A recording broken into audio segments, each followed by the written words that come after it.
Hola, soy Verónica Reynolds y hoy estamos con Gabriel Casillas, nuestro director general adjunto de Análisis Económico y Relación con Inversionistas del Grupo Financiero Banorte.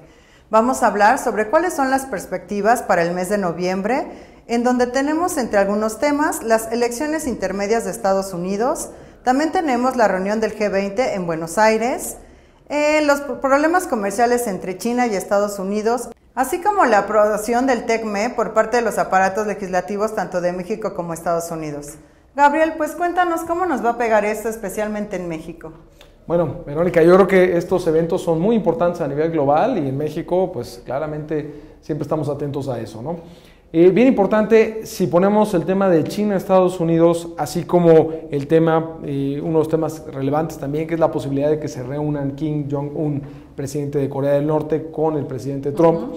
Todo esto puesto en lo más importante para Estados Unidos que tú mencionaste. 6 de noviembre, elecciones intermedias en Estados Unidos. En estas elecciones, como tú sabes, van a elegir en Estados Unidos a todos los representantes, toda la Cámara Baja, y a poquito más de un tercio del Senado.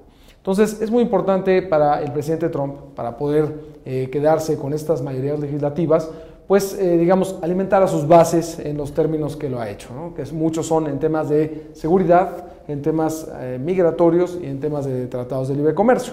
Entonces, por un lado, con China, pues él se ha querido ver, el presidente Trump, como alguien que es alguien duro con el comercio, que no se deja, digamos, mangonear por nadie. Entonces, en ese sentido, yo creo que va a ser muy importante y lo que vamos a estar viendo es que esta tensión geopolítica de carácter comercial con China, pues es probable que llegue a términos más álgidos, ¿no?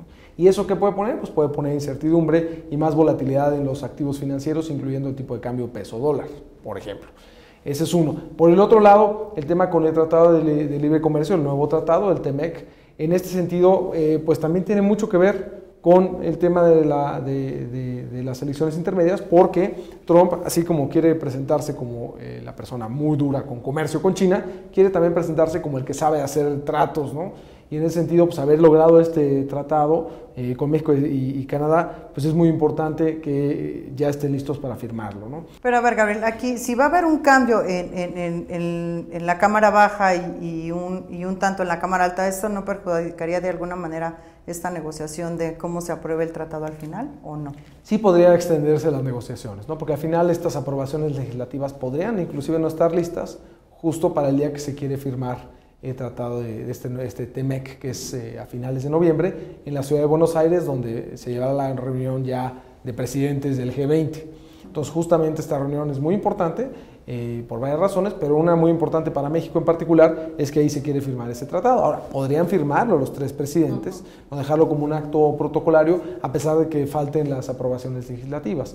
Lo que sí es que si hubiera un cambio de manos, ¿no? De que, por ejemplo, en la Cámara Baja, como lo demuestran algunas encuestas, cambiara de manos, actualmente republicanas, a que ahora tuviera mayoría demócrata, pues esto podría alargar un poco más todas las aprobaciones necesarias, ¿no? Otro de los temas que comentabas a nivel global que son bien relevantes, es más yendo hacia la parte de Europa, es el tema del Brexit. Va a haber una cumbre muy importante en noviembre ya para definir qué se va a hacer para lograr algún acuerdo y que no haya ese rompimiento total entre Reino Unido, la Gran Bretaña y la Eurozona. Entonces, en ese sentido, recordemos que el 19 de marzo del 2019 ya es la fecha límite donde si no hay acuerdo, automáticamente a partir de ese día hay una ruptura total. Inclusive lo que se ha platicado mucho, ¿no? Que los aviones no tendrían ya los protocolos o la regulación adecuada para poder aterrizar en el aeropuerto de Heathrow o en Gatwick, en Londres. Entonces, por eso es muy importante ya que en la reunión de noviembre ya se llega a un acuerdo de cómo va a llevarse a cabo el Brexit. Y otro tema es la decisión de política monetaria del Banco de México. Sobre todo que va a ser muy importante porque en octubre el Banco de México decidió no elevar la tasa de interés, a pesar de que la Reserva Federal sí la había subido antes. Eso no había pasado desde diciembre de 2015, que la Reserva Federal empezó el ciclo de alza de tasas de interés y el Banco de México lo había seguido una por una. Entonces, por primera vez el Banco de México en octubre no subió la tasa de interés después de que la Reserva Federal sí lo hizo en Estados Unidos. Entonces, por eso noviembre es muy importante. Ahora, ¿qué va a hacer el Banco de México? Bueno, esa es una pregunta interesante porque si lo vemos a la luz de dos cosas, con todo lo que hemos platicado del tema global, es muy probable que la volatilidad de los mercados se aumente. Entonces, inclusive la del tipo de cambio peso-dólar. Entonces, con esta volatilidad, pues podría eso propiciar una alza de tasas de parte del Banco de México. Y la otra es el tema de inflación. Las expectativas de inflación en México se han estado deteriorando ligeramente, pero han estado subiendo de manera consistente.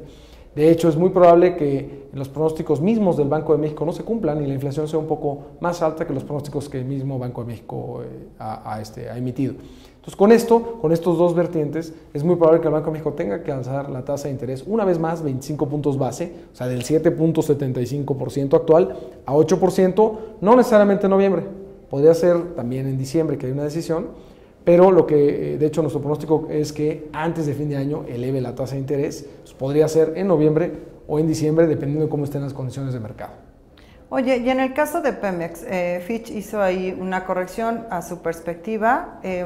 ¿Eso cómo nos podría de alguna manera seguir influyendo en los próximos meses o ya causó su efecto y ahí terminó?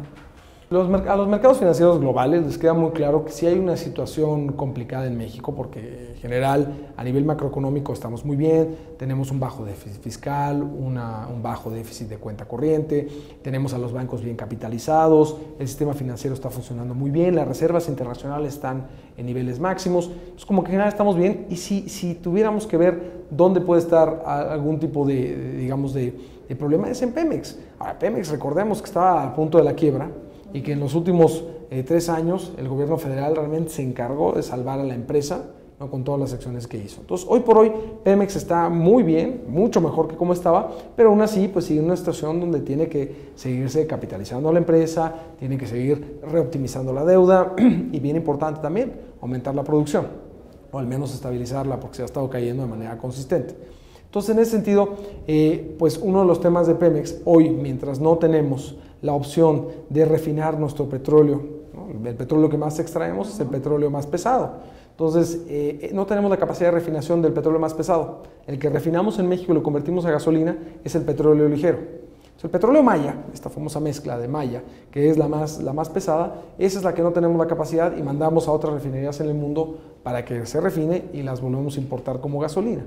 Entonces, por ejemplo, una de las propuestas es que ya no exporte México petróleo crudo. Entonces, claramente con esa propuesta, no está ni por escrito ni está formando todavía parte de un plan, ¿no?, que se vaya a ejecutar, pero eso preocupa a las calificadoras y a los mercados, porque entonces, ¿cuál va a ser la mecánica de Pemex, ¿no?, para realmente qué vamos a hacer con todo ese petróleo pesado que no tenemos capacidad de refinación? Si no lo exportamos, pues, entonces ese tipo de cosas son las que les preocupan a los inversionistas. Gabriel, pues muchísimas gracias por comentarnos cuál sería nuestra perspectiva para noviembre y pues los esperamos aquí para la perspectiva de diciembre. Muchas gracias.